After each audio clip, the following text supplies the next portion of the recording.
Tito Vince nag-post matapos ang revelasyon ni Tony Fowler na hiwalay na sila. Usap-usapan sina Tony Fowler at partner nitong si Vince Flores o mas kilala bilang Tito Vince. Ito matapos banggitin ni Tony Fowler kanyang live stream na break na daw sila ni Vince.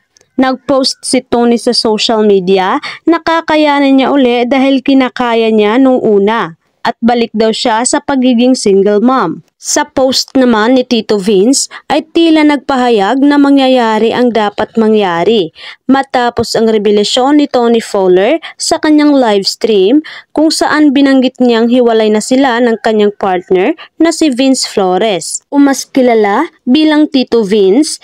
Pinag-uusapan ito sa social media. Sa isang pag-amin, inihayag ni Tony Fowler na nagtapos na ang kanilang relasyon ni Tito Vince.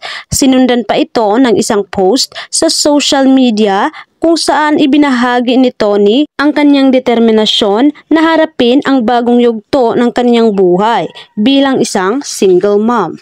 Sa kabilang banda, sa post ni Tito Vince ay tila nagpahiwatig siya ng pagtanggap sa nangyayaring hiwalayan.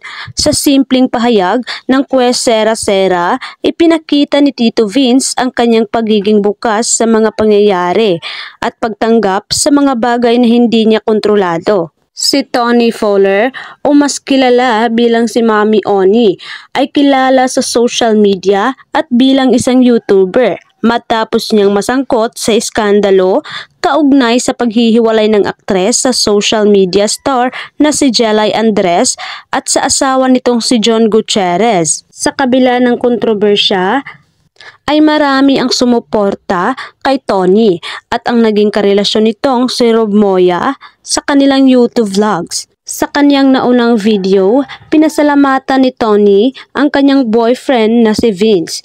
Ito ay dahil nauunawaan umano nito ang kanyang desisyon na patawarin ang kanyang ex na si Rob. Siniguro niyang walang mangyayaring balikan sa kanila ni Rob Moya dahil mahal na mahal niya ang kanyang boyfriend na si Vince Flores. Mananatili umano silang mag-best friend habang buhay at hiling niya rin na maging masaya na si Rob Moya. Matapos ilabas ni Rob ang kanyang video kung saan nag-uusap sila ni Tony, ibinahagi nito ang kanyang saloobin. Binalikan niya ang naging relasyon nila ni Rob Moya, aniya pa, hindi niya pinagsisisihan dahil tanggap niya umanong may mga taong hindi man nakatakda o nagkatuluyan ay naging bahagi naman ng kanyang buhay.